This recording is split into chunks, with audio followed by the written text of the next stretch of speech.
தேர்வர்கள் அனைவருக்கும் வணக்கம். நாள் 8/5/2025. இன்றைய பகுதியில் நாம் பார்க்க போகிறது கோப்புகள் அலுவலகத்தில் எவ்வாறு பேணப்படணும், அதன் மீது மேற்கொள்ளப்படக்கூடிய நடவடிக்கைகளுக்கு உண்டான வழிமுறைகள் அப்படின்ற பகுதி நாம் பார்த்துட்டு வர்றோம். அந்த வகையில் இன்னைக்கு நாம் பார்க்கக்கூடியது முடிவு மேலுரைகள், பாமு நீமு, அதாவது நிலை முடிவுகள், பத்தாண்டு முடிவுகள் அப்படின்ற முடிவுகளினுடைய வகைகள் பார்த்தோம் இல்லையா. அந்த கோப்புகளை எவ்வாறு தொடர்பு படுத்துதல் அப்படின்ற ஒரு விஷயத்தை தான் இன்னைக்கு நாம் பார்க்க போகிறோம். என்ன சொல்கிறாங்க, நீமு பாமு முடிவுகள் பழுப்பு தாள் போட்ட முடிவு மேலுரைகளில் வைக்கப்படுகின்றன. இவற்றிற்கு வெளியே துறை பெயரும் அலுவலக பெயரும் கோப்பு எண்ணும் அதற்கு முன் நீமு மற்றும் அல்லது பாமு என்கிற எழுத்துக்களும் முடிவு செய்த தேதியும் கோப்பில் உள்ள பக்கங்களின் எண்ணிக்கையும் கோப்பு நிலை முடிவு கோப்பாயிருந்தால் அதனை மறு ஆய்வு செய்ய வேண்டும். கோப்பு பத்தாண்டு முடிவு கோப்பாயிருந்தால் அதனை அளிக்கும் தேதியும் கொட்டை எழுத்துக்களில் எழுதப்பட வேண்டும். தட் மீன்ஸ் போல்டு லெட்டரில். சரிங்களா. கோப்பு உரையின் வெளியே வேறு எதையும் எழுதக்கூடாது. கோப்பு உரையின் உட்புறத்தில் முன் எண்கள், அதாவது அதே பொருள் பற்றி அல்லது அதற்கு நெருங்கிய தொடர்புள்ள பொருட்கள் பற்றிய தொடர்புள்ள முந்தைய கோப்புகளின் எண்களை கவனமாக எழுதப்பட வேண்டும். இம்முடிவை வருங்காலத்தில் பார்க்கும் பொழுது முடிவுற்ற அதன்பின் கோப்புகளை பார்ப்பதற்கு இது ஏதுவாக இருக்கும்.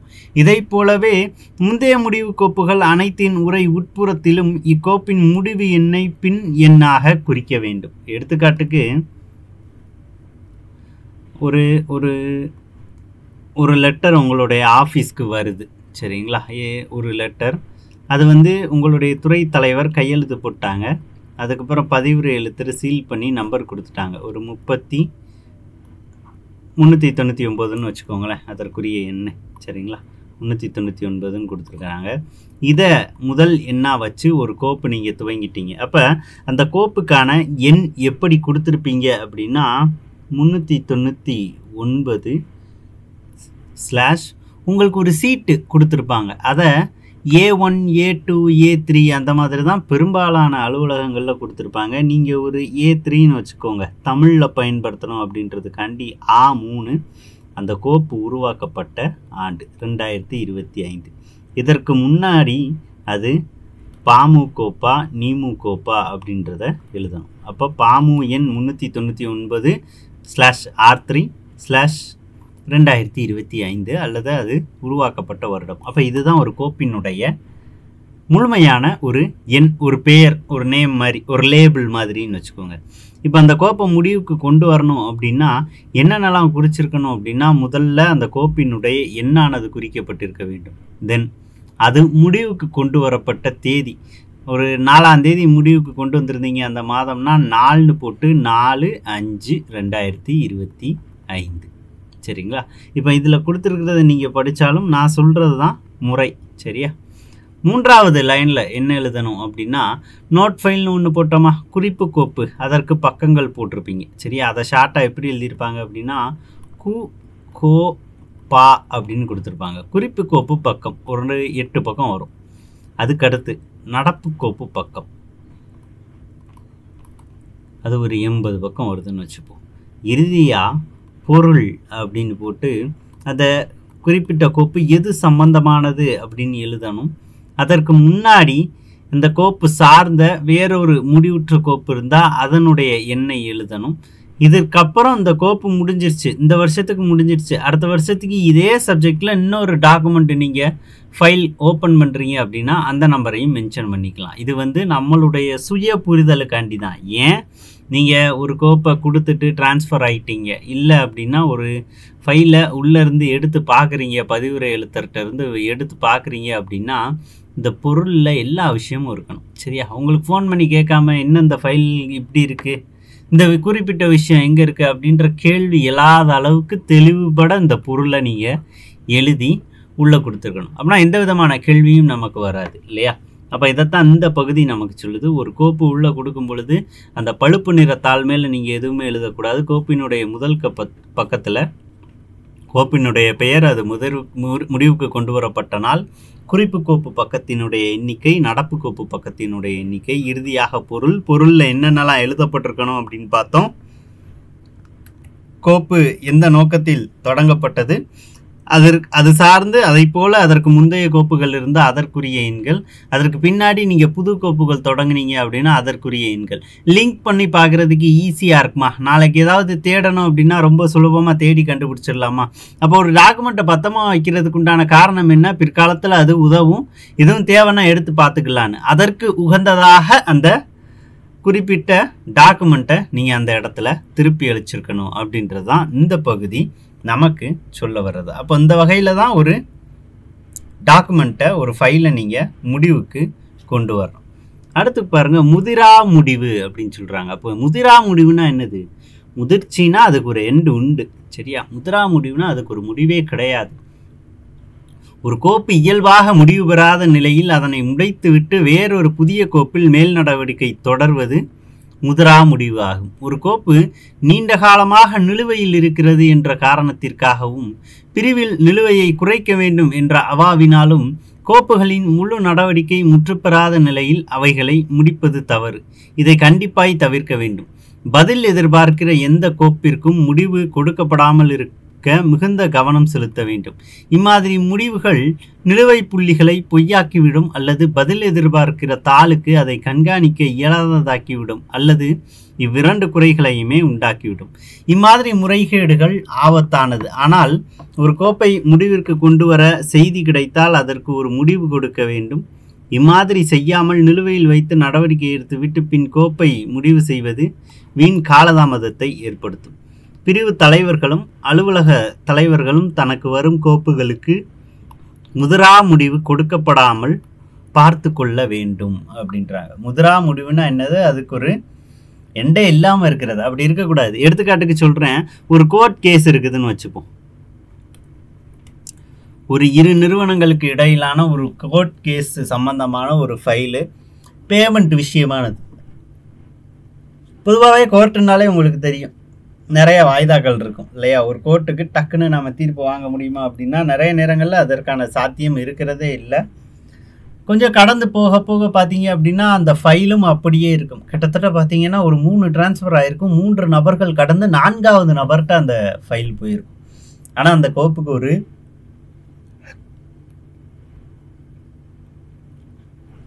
அந்த குறிப்பிட்ட கோப்புக்கு ஒரு முடிவே நமக்கு கிடைச்சிருக்காது. ஏன் அப்படின்னா அதற்குரிய முடிவு அந்த கோர்ட் கேஸுக்கு உள்ள ஒரு தீர்ப்பு தான் இல்லையா? அது வராமலே இருந்திருக்கும் அப்படின்றது தான். அது கடந்து நிறைய ஆவணங்கள் மட்டும் அந்த கோப்பில் ஃபைலில் இருந்துக்கிட்டே இருக்கும். ஸோ அப்போ இதை என்னால் ஒரு கம்ப்ளீட் பண்ண முடியலை.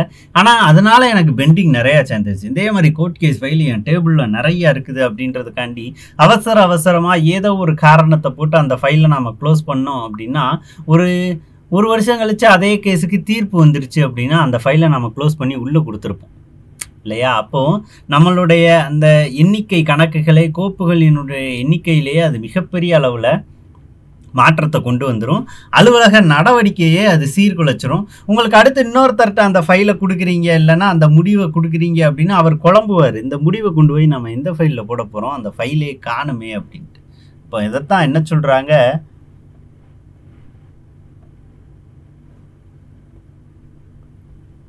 முதிரா முடிவு கொண்ட கோப்புகள் அப்படின்னு அடையாளப்படுத்துறாங்க. அப்ப இந்த மாதிரியான கோப்புகளை முடிஞ்ச வரைக்கும் அப்படியே நாம மெயின்டைன் பண்ணணும். ஒருவேளை முதிரா முடிவு கோப்புகள் இருந்துச்சுன்னா பிரிவு தலைவர்களுக்கு இதன் வாயிலாக என்ன அறிவுறுத்தல் வழங்குறாங்க அப்படின்னா, இந்த மாதிரியான கோப்புகள் இல்லாமல் பெரும்பாலும் பார்த்துக்கிறது நல்லது, அலுவலகத்துக்கு நல்லது. ஏன்னா யோசிச்சு பாருங்க, ஒரு பேப்பரை நீங்கள் ரொம்ப நாளாக உங்கள் டேபிள்லேயே வச்சுருக்கீங்க, அந்த பேப்பர் என்ன அப்படியேவா இருக்கும்? ஓரத்தில் மடக்கும், ஏதாவது ஒன்று டேமேஜ் ஆகலாம், ஏதாவது ஒன்று படலாம். நாள் ஆக பார்த்தீங்க அப்படின்னா அது மோசமான நிலை அடையும். அப்போ இந்த மாதிரியான கோப்புகள் முடிந்தவரை இல்லாமல் இருப்பது நல்லது. அப்போ அந்த மாதிரியான கோப்புகள் உருவாக்கப்படக்கூடிய சூழலில் இந்த துறை தலைவர்கள்லாம் என்ன பண்ணணுமோ அதை தவிர்க்கிறதுக்கு உண்டான நடவடிக்கையை மேற்கொள்ளணும் அப்படின்னு சொல்கிறாங்க. அப்போ முடிவுகளை சீக்கிரமாக தேடி கொடுக்கணும் அப்படின்றது தான் இந்த பகுதியில் நமக்கு சொல்ல வர்றது. அடுத்து பாருங்க, தூய நகல் எடுத்தல். அது என்ன தூய நகல் அப்படின்னா, ஒப்புதல் அளிக்கப்பட்ட வரைவுகளை இணைப்புகளுடன் தூய நகல் பிரிவு கண்காணிப்பாளருக்கு அனுப்பிவிடுவது எழுத்தரின் பணியாகும். எழுத்தர்கள் வரைவுகளில் தூய நகல் எடுத்தல் மற்றும் அனுப்புகை சம்பந்தமாக முழு விவரங்களையும் எழுத வேண்டும். முடிவாக அனுப்பப்படுவதாக இருந்தால் முடிவின் தன்மை, அதாவது நீமு, பாமு, மூமு, ஓமுவா என்பதை தெளிவாக எழுத வேண்டும். அனுப்பப்பட வேண்டிய நபர் அல்லது நபர்கள் எந்த பத்தி அனுப்ப வேண்டும் அல்லது முழுவதும் அனுப்ப வேண்டுமா, பதிவு தபாலில் அனுப்ப வேண்டுமா, ஒப்புதல் தேவையா, அவசரமா, மிக அவசரமா என்ற விவரங்களையும் எழுத வேண்டும். நீமு அல்லது பாமுவாக இருந்தால் 2 குறியீட்டு சீட்டுகளில் ஒன்றை முடிவுடன் இணைக்க வேண்டும். இறுதியாக முடிவுகளை தூய நகல் கண்காணிப்பாளருக்கு அனுப்பும்போது அவருடைய சுருக்கொப்பத்தை தன் பதிவேட்டின் கடைசி காலத்தில் வாங்கி கொள்ள வேண்டும். ஒன்றும் இல்லை, ஒரு டிராஃப்ட், ஒரு லெட்டர் ரெடி பண்ணி உங்களுடைய சுப்பீரியருக்கு அனுப்புகிறீங்க. அவங்க அதுக்கு ஒப்புதல் தெரிவித்து கையெழுத்து போட்டாங்க. கையெழுத்து போட்டு அதில் சின்ன கரெக்ஷன் போடுறாங்க, இதில் இதை மாற்றலாம், நீங்கள் டேட்டை மாற்றாமல் விட்டுட்டீங்க அப்படின்ற மாதிரி. அப்போ நீங்கள் அதை எல்லாத்தையும் சரி பண்ணி இந்த 2ஐயும் சைனுக்கு வச்சிடுறீங்க. அந்த கோப்பே குறிப்பிட்ட ஃபைலே க்ளோஸ் ஆகிடுது. க்ளோஸ் பண்ண ஃபைலு இந்த கடைசியாக ஒரு லெட்டர் வாங்கினீங்கல்ல, அந்த லெட்டரை ஒரு குறிப்பிட்ட நபருக்கோ இல்லைன்னா இன்னொரு அரசு அலுவலகத்துக்கோ தெரிவிக்கணும் அப்படின்ற பட்சத்தில் இதை நாம் என்ன பண்ணுறோம், டெஸ்பேச்சர் அப்படின்னு சொல்லுவோம். இந்த பதிவுரை எழுத்தர் தான் நிறைய இடங்களில் டெஸ்பேச்சர்ஸாகவும் இருப்பாங்க. அவங்கக்கிட்ட அனுப்பும்போது அதை ரெஜிஸ்டர் போஸ்ட்டாக அனுப்பணுமா இல்லைன்னா சாதாரண தபால்லையே அனுப்பிடலாமா? ரெஜிஸ்டர் போஸ்ட்னால் என்ன, நமக்கு அக்னாலஜ்மெண்ட் வரும், பதிவஞ்சல் அப்படின்னு சொல்லுவோம் இல்லையா. அக்னாலஜ்மெண்ட்னா ஒப்புகை சீட்டு, நாம் கொடுத்ததுக்கு ஆமாம் இவங்க இந்த லெட்டரை இந்த அலுவலகத்திலேருந்து இந்த ஆளுக்கு அனுப்பியிருக்கிறாங்க அப்படின்னு ஒரு ஒப்புகை சீட்டு கிடைக்கும். அந்த ஒப்புகை சீட்டு எதுக்கு, உங்களுக்கு ஒரு ப்ரூஃபு, இதை நான் லெட்டராக அனுப்பியிருக்கிறேன் உங்களுக்கு அப்படின்ட்டு. யூஸ்வலாக ஆஃபீஸில் என்ன பண்ணுவோன்னா அந்த மாதிரி டிராஃப்டை ஸ்கேன் பண்ணி அந்த ஆஃபீஸ்க்கு மெயில் பண்ணிடுவோம். அப்படி மெயில் பண்ணுற பட்சத்தில் அது டிஜிட்டல் ரெக்கார்ட் ஆகிடுது இல்லையா, ஆன்லைன் ரெக்கார்ட் ஆகிடுது. அதுக்கப்புறம் தான் ஃபிசிக்கலாக அந்த லெட்டரை பதிவஞ்சலில் போட்டு அதற்குரிய அக்னாலஜ்மெண்ட்டையும் வாங்கி வச்சுப்போம். அப்போ அப்படி ஒரு லெட்டரை நான் அனுப்பலாம். ரெண்டாவது, ஒரு கோப்பை எனக்கு முடிவுக்கு வருது அப்படின்னா அது பாமுவா நீமுவா அப்படின்றத தெளிவுபட முடிவு பண்ணி அதை யார் கையில் கொடுக்கணும், தூய நகல் கண்காணிப்பாளர் அவர்களுக்கு கொடுக்கணும். தூய நகல் கண்காணிப்பாளர் அப்படின்ற இந்த பகுதி போஸ்டிங்லாம் நமக்கு முன்னாடி இருந்துச்சு சரிங்களா. இப்போ காலப்போக்கில் இந்த அலுவலக நடைமுறையில் நிறைய மாற்றங்கள் ஏற்பட்டுருச்சு. ஆனால் நம்ம சொல்லக்கூடிய விஷயங்கள், பின்பற்றக்கூடிய விஷயங்கள் எல்லாமே ஒன்று தான். அதை கையாளக்கூடிய அந்த டெசிக்னேஷன் அப்படின்றது தான் நமக்கு மாறி இருக்குது அப்படின்னு சொல்லலாம் சரிங்களா. இதுதான் என்னது, தூய நகல் எடுத்தல். அப்போ ஒரு கோப்பை நான் முடிவுக்கு கொண்டு வரதா இருந்தாலும் சரி, ஒரு லெட்டரை அங்கேருந்து நான் அனுப்புகிறதா இருந்தாலும் சரி, எந்த வகையில் அனுப்பணும் அப்படின்ற ஒரு முழுமையான தகவல்களோடு நாம் அவங்கள அணுகணும் அப்படின்றது தான் இந்த பகுதி நமக்கு சொல்லக்கூடியது. அடுத்து பாருங்கள், முடிவுற்ற பதிவு கட்டுகளை ஒழுங்குபடுத்துதல். உடன் முடிவு கடிதத்தை தவிர மற்ற முடிவு சம்பந்தப்பட்ட கடிதங்கள் அனுப்பப்பட்ட பிறகு அந்த கட்டை சுத்த நகல் பிரிவு கண்காணிப்பாளர் வசம் ஒப்புவித்து அவருடைய கையொப்பத்தை தன் பதிவேட்டின் கடைசி களத்தில் பெற வேண்டும். அவ்வாறு செய்யும் பொழுது அந்த கட்டு நிரந்தர முடிவு கட்டாகவோ அல்லது 10 ஆண்டு முடிவு கட்டாகவோ இருக்குமேயானால் தயாரிக்கப்பட்ட அட்டவணை தண்டு காகிதத்தின் நகல் ஒன்று அந்த கட்டுடன் இணைக்கப்பட வேண்டும். அந்த கட்டை அவர் பதிவுரை எழுத்துவரிடம் ஒப்படைப்பார். அவர் அந்த கட்டை பெற்றுக்கொண்டு பகிர்மான பதிவேட்டின் கடைசி களத்தில் கையொப்பம் செய்ய வேண்டும். பதிவுறு எழுத்தர் தன்னிடம் ஒப்படைக்கப்பட்ட கட்டுகள் சரியாக இருக்கின்றனவா, அவைகளில் உள்ள குறிப்பு கோப்புகள் கருப்பு மையினாலும் நடப்பு கோப்பு சிகப்பு மையினாலும் பக்க எண்ணிடப்பட்டிருக்கின்றனவா, தொடர் வரிசையில் எண்ணிடப்படாமல் இருக்க நிரந்தர முடிவு கட்டுகளுக்கும் 10 ஆண்டு முடிவு கட்டுகளுக்கும் மேல் அட்டை போடப்பட்டுள்ளனவா, அதன் மீது சரியாக முடிவின் தன்மை மேல் பக்கத்தில் எழுதப்பட்டுள்ளதா என்பதையும் அட்டையின் உள்பக்கத்தில் முன்கோப்பு எண்களும் பின்கோப்பு எண்களும் குறிப்பிடப்பட்டுள்ளனவா என்பவற்றை பார்க்க வேண்டும். அதோடு அக்கோப்பில் ஒவ்வொரு பக்கத்தையும் ஆராய்ந்து அக்கோப்பிலிருந்து நீதிமன்ற கட்டண வில்லைகள் எதுவும் அகற்றப்பட்டுள்ளனவா என ஆராய்தல் வேண்டும். எடுத்துக்காட்டுக்கு சொல்கிறேன், ஒரு பஞ்ச் ஆஃப் பேப்பர்ஸ் இருக்குதுன்னு வச்சுக்கோங்களேன். இது மேலே அந்த பழுப்பு நிற தாள் போடணும் அப்படின்றாங்கல்ல, ரேப்பர் ஷீட்டுன்னு சொல்லுவாங்க. என்ன பண்ணுவோம், பாமுவா இருந்துச்சு அப்படின்னா ஃபுல் ஷீட்டு போடுவோம். இதே 3 ஆண்டு முடிவு அல்லது ஓராண்டு முடிவு கோப்புகள் அப்படின்னா இந்த ரேப்பர் ஷீட்டை 2ஆக கழிச்சு இவ்வளோ தான் கவர் ஆகிருக்கும். ரேப்பர் ஷீட் கீழே ஃப்ரீயாக தான் இருக்கும், இந்த இடத்துல தச்சிருப்போம் சரிங்களா. அப்போ இது பார்த்தோன்னே தெரியும், இது ஓமு அல்லது மூமு கோப்பு. பாமு கோப்புனா முழுமையான அளவில் ரேப்பர் ஷீட் போட்டிருப்போம். அது கடந்து இதில் அந்த கோப்பினுடைய பக்கங்கள் தெளிவுபட குறிக்கப்பட்டிருக்க வேண்டும். அதனுடைய பெயர், கோப்பு உருவாக்கப்பட்டதற்கான பொருள் இதை தெளிவுபட குறிக்கப்பட்டு நம்ம பிஆர்னு சொல்லுவோம்ல, தன்பதிவேடு, அதில் எழுதியிருப்போம். அதே என்ன எடுத்துக்கிறேன், 399ன்னு போட்டு அந்த கோப்பு லெட்ரு என்கிட்ட வந்துச்சு, இன்ன காரணத்துக்காண்டி உருவாக்கப்பட்டுச்சு அப்படின்னு அந்த பிஆரில் எழுதியிருப்போம். இந்த கோப்பு முடிவுக்கு வந்ததுக்கப்புறம் என்ன பண்ணணும், இந்த 399க்கு நேராக சீரியல் நம்பர் போட்டிருப்போம், அதை ரவுண்ட் பண்ணி இந்த கடைசி களம், அதாவது உங்களுடைய தன்பதிவேட்டில் கடைசி களத்தில் என்ன பண்ணணும், 3 ஆண்டு முடிவுனா 3 ஆண்டு முடிவு, ஓராண்டு முடிவுனா ஓராண்டு முடிவு, 3 ஆண்டு முடிவு அப்படின்னு போட்டு இன்னைக்கு தேதி 7/5/25 அப்படின்னு போட்டோம் அப்படின்னா இது முடிவுக்கு வந்துருச்சு. இதை கண்காணிப்பாளர்கிட்ட கொடுக்குறப்ப அவர் என்ன பண்ணுவார், இதுக்கு கீழே அவருடைய கையெழுத்து போட்டு அதே 7/5/25 அப்படின்னு போட்டு நமக்கு தருவார். நம்ம நேராக அதை கொண்டு போய் எங்கே கொடுக்குறோம், பதிவுறு எழுத்தர், ஆர்சி, ரெக்கார்ட் கிளர்க் அப்படின்னு சொல்லுவாங்க. அவங்க என்ன பண்ணுவாங்க, அதை வாங்கிட்டு அவங்களுடைய டிஆர் இருக்கும், டிஸ்ட்ரிபியூட்டிங் ரெஜிஸ்டர் அப்படின்ட்டு, பகிர்மான பதிவேடு அப்படின்னு சொல்லுவாங்க. சரிங்களா, அதில் அந்த 399 எடுத்து இது சரிதானா அப்படின்னு பார்ப்பாங்க.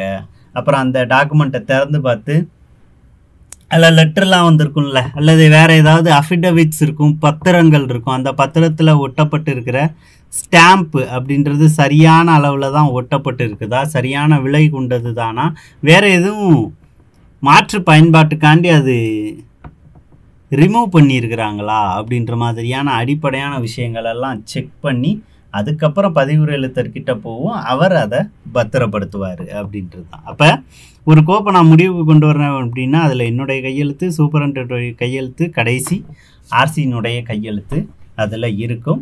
அது கடந்து என்னுடைய தன்பதிவேடு அல்லது அந்த விண்ணப்பத்திற்கு நான் தனியாக மெயின்டைன் பண்ணக்கூடிய ஒரு ரெஜிஸ்டர்லையுமே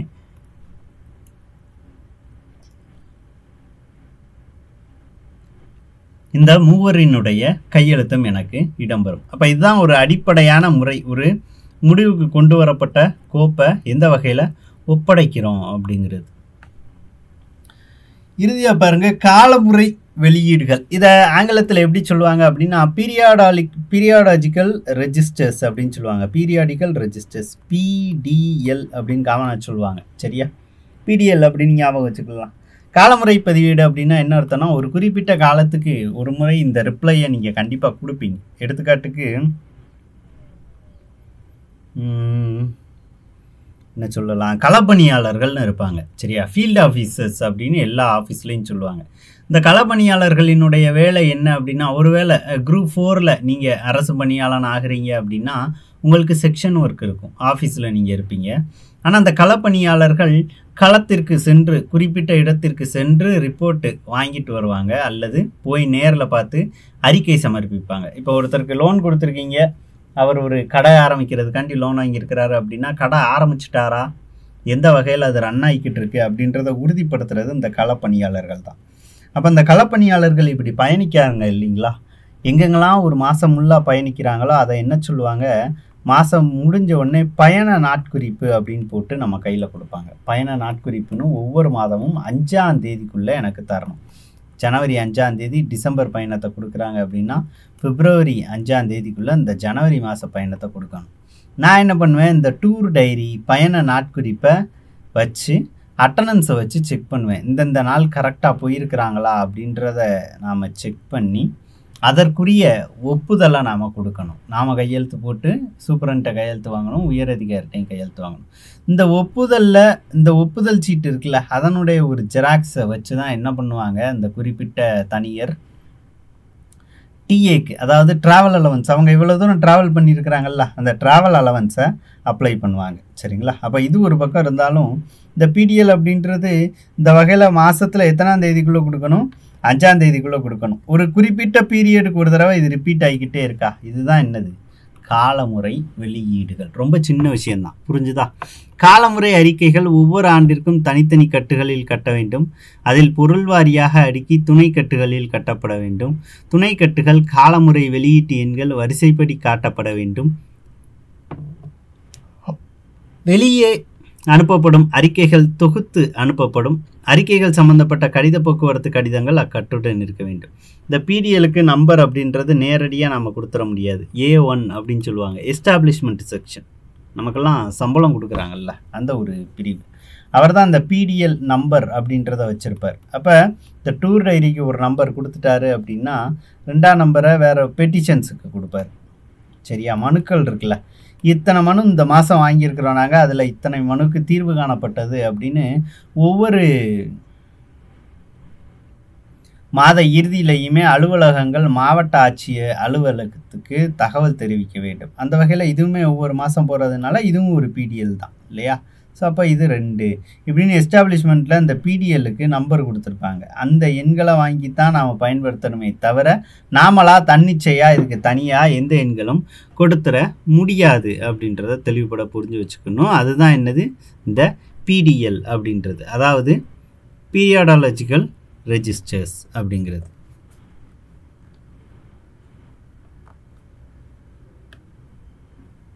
ஸோ இறுதியாக என்ன சொல்கிறாங்க, பொதுவான பதிவு கட்டுகள் மேலே கூறியவாறு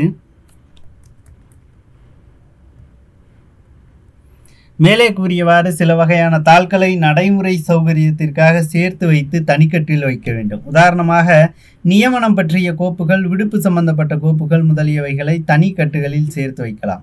அவ்வாறு செய்வதன் மூலம் தேவைப்படும் பொழுது பார்வைக்கு ஆதாரம் காட்டுவதற்கும் எடுத்து வைக்க வசதியாக இருக்கும். அவ்வாறு வைக்கப்படும் கட்டுகளில் உள்ள கடிதங்கள் ஒரே பொருள் பற்றிய தொடர் கடிதங்களாக இருக்குமே ஆனால் அந்த கடித எண் வரிசைப்படியும், அவ்வாறு இல்லாத கடிதங்களை கால வரிசைப்படியும் அடுக்கி வைக்கப்பட வேண்டும்.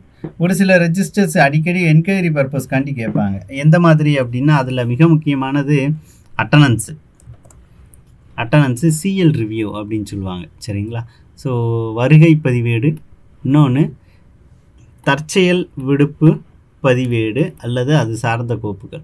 இன்றைக்கி இவர் லீவா இல்லையா, போன மாதம் இந்த தேதியில் இவர் வந்திருக்காரான்னு செக் பண்ணுங்கள் அப்படின்ற கேள்வி அடிக்கடி வரும். அப்போது நாம் போய் அதற்குன்னு தனி கோப்பு போட்டிருந்தோம்னா போட்டு தேடிக்கிட்டு இருக்க வேண்டியிருக்கும் இல்லையா? இந்த மாதிரியான டாக்குமெண்ட்ஸை டக்குன்னு நாம் எடுக்கிற மாதிரி கைக்கு வாட்டமாக நம்மளுடைய டேபிள்லேயே வச்சுருக்கணும். அது வருடத்திற்கு ஒரு முறை முடிவுக்கு கொண்டு வரப்பட்டிருந்தாலும் கேட்கும் போதெல்லாம் அதை டக்குன்னு எடுத்து பயன்படுத்தக்கூடிய சூழலில் அதை வச்சுருக்கணும் அப்படின்றது தான் இந்த பகுதி நமக்கு சொல்ல வர்றது. அதை தான் எப்படி சொல்லியிருக்கிறாங்க, ஜெனரல் ரெக்கார்ட் ஃபைல்ஸ் அப்படின்னு சொல்லியிருக்கிறாங்க. அதாவது பொதுவான பதிவு கட்டுகள். அட்டனன்ஸுன்னு இல்லை, இந்த மாதிரி பொதுவாக நிறைய பதிவு கட்டுகள் உண்டு நமக்கு. ஸோ அப்போ அது நிறைய எடுத்துக்காட்டுகள்னு சொன்னால் நிறைய எடுத்துக்காட்டுகளை நம்ம சொல்லிகிட்டே போகலாம் இல்லையா?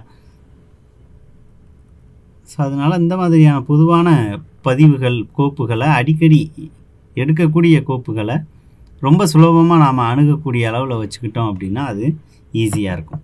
அரசு அலுவலகங்களில் கோப்புகள் பொதுவாக மேற்காணும் நடைமுறைகளின் மூலமாக மட்டுமே பின்பற்றி பேணப்பட வேண்டும். இது தொடர்பான கேள்விகள் என்பது ஆங்கிலத்தில் கொடுக்கப்பட்ட ஒரு கோப்பின் ஏதேனும் ஒரு பகுதியையோ அல்லது முழுமையாக கேள்வியாக கொடுக்கப்பட்டு அதன் உள்ளடக்கங்களை எவ்வாறு புரிந்து கொள்கிறோம் என்பதன் அடிப்படையில் மட்டுமே கேள்விகள் கேட்கப்படும். எனவே கோப்பின் அடிப்படை உள்ளடக்கங்கள் தொடர்புடைய மொழிபெயர்ப்புகளை மட்டும் நன்கு இருமொழிகளிலும் புரிந்து கொள்ள வேண்டும். இதை தவிர மேற்காணும் கோப்பு நடைமுறைகளை மனப்பாடம் செய்து விடையளிக்க வேண்டிய தேவையில்லை. அப்போ இவ்வளோ நேரம் நாம் நடைமுறையை படிச்சிருக்கிறோம் இல்லையா? நடைமுறையை இங்கே என்ன சொல்கிறாங்க, படிக்க வேண்டியதில்லை, தெரிஞ்சு வச்சுக்கோங்க அப்படின்னு தான் சொல்கிறாங்க. தெரிஞ்சு வச்சுக்கிறதுக்கும் படிக்கிறதுக்கும் நிறைய வித்தியாசம் இருக்குது. ஒரு விஷயத்தை படிக்கிறோம் அப்படின்னா நிறைய அதை மனப்பாடம் பண்ணுவோம். ஆனால் தெரிஞ்சு வச்சுக்கிறோம் அப்படின்னா அதற்குள்ளே ஆழ்ந்து ஒரு படம் மாதிரி, ஒரு மூவி மாதிரி அதை நம்ம ஞாபகம் வச்சுப்போம். இதுக்கப்புறம் என்னென்ன விஷயங்கள், இந்தந்த விஷயங்கள் அப்படின்ட்டு. அப்போ அந்த வகையில் அந்த கண்ணோட்டத்தில் தான் அங்கே மேலே நம்ம பார்த்த பகுதியை ஃபுல்லாக அணுகணும். இதில் மனப்பாடம் பண்ணுறதுக்கு உண்டான இடம் எதுவும் இல்லை அப்படின்றது தான் அந்த கடைசி கொடுத்துருக்கக்கூடிய ஒரு சின்ன நோட் அப்படின்றது நமக்கு தெளிவுபடுத்துது. அப்போ பைலிங்குவலாக இதை நாம் ஸ்ட்ராங்காக படித்து வச்சுக்கணும். ஒரு அலுவலகத்தில் ஒரு கோப்பு எந்த மாதிரி துவங்குது, அது எந்த இடத்த போய் சேருது, எந்த மாதிரி அது முடிவு வருது, முடிவுக்கு கொண்டு வரப்படும் பொழுது மேற்கொள்ளக்கூடிய நடவடிக்கைகள் எல்லாம் என்னென்ன, ஸோ அது சார்ந்து நடவடிக்கைகள் மேற்கொள்ளப்படும் பொழுது பிற்காலத்தில் அது எந்தெந்த வகையில் நமக்கு அடுத்து பணியமர்வு செய்யக்கூடிய ஒரு நபருக்கோ அல்லது நம்மளுடைய உயர் அதிகாரிக்கோ எந்த வகையில் அது உதவ போகுது. இதெல்லாம் பற்றின புரிதலை ஏற்படுத்துறது தான் இந்த பகுதி. அதனால் பைலிங்குவலாக 2 பகுதியுமே, அதாவது ஆங்கிலத்தையும் சரி தமிழையும் சரி ரீட் பண்ணிடணும், தெளிவுபட புரிஞ்சு வச்சுக்கணும்.